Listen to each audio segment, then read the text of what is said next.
Curious George's Dream by Margaret H.A. Ray. This is George. George was a good little monkey and always very curious. After a very long day at the amusement park with his friend, the man with the yellow hat, George was tired and glad to be home. Soon dinner was ready, but when George sat down to eat, he was too small to reach his plate. "I'm sorry, George," the man said.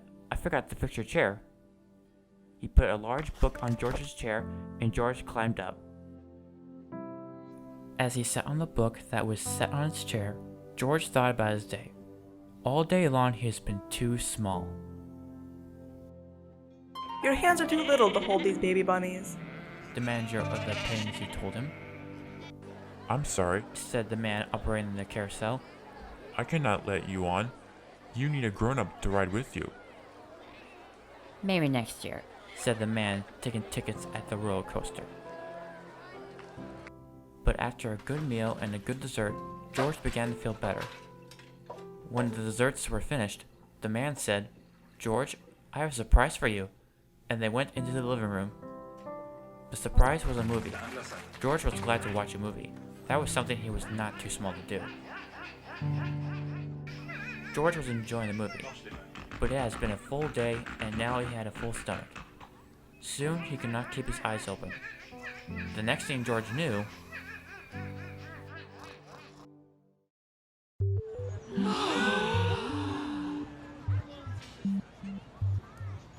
he was back at the petting zoo.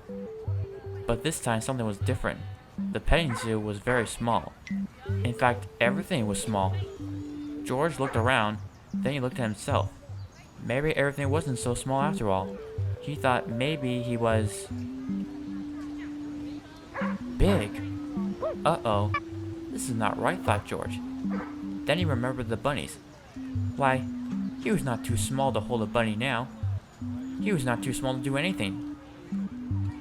What fun, George thought, and he went to the bunny hutch. Now George could hold lots of bunnies, and he cuddled them to his face. The bunnies liked George, but the manager of the petting zoo did not. Put those bunnies down.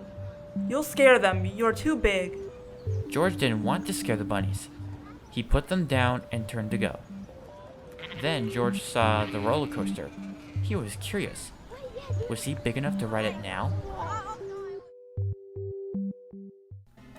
Of course he was big enough. If only he could find a seat big enough for him. But the man taking tickets made George leave. You cannot ride this ride. He said. You are too big. George was sad he could not ride, but he did as he was told. "Catch that monkey! Everyone yelled as George was leaving the roller coaster.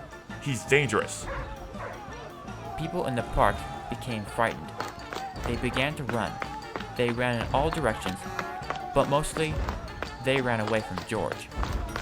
George felt awful. He didn't want to frighten anyone.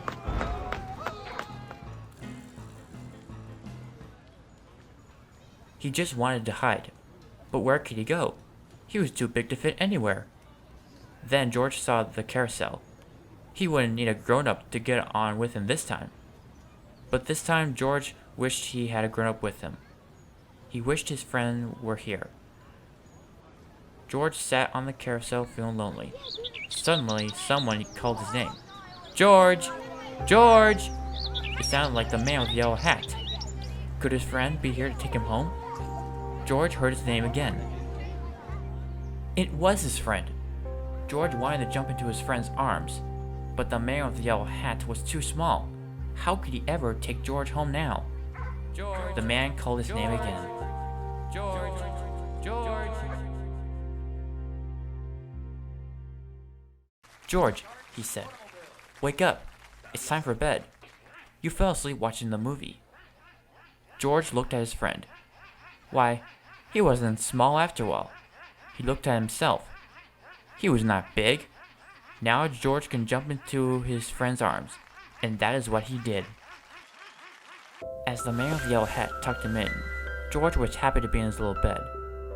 It was not very big, he thought, but he fit in it perfectly. George was just the right size.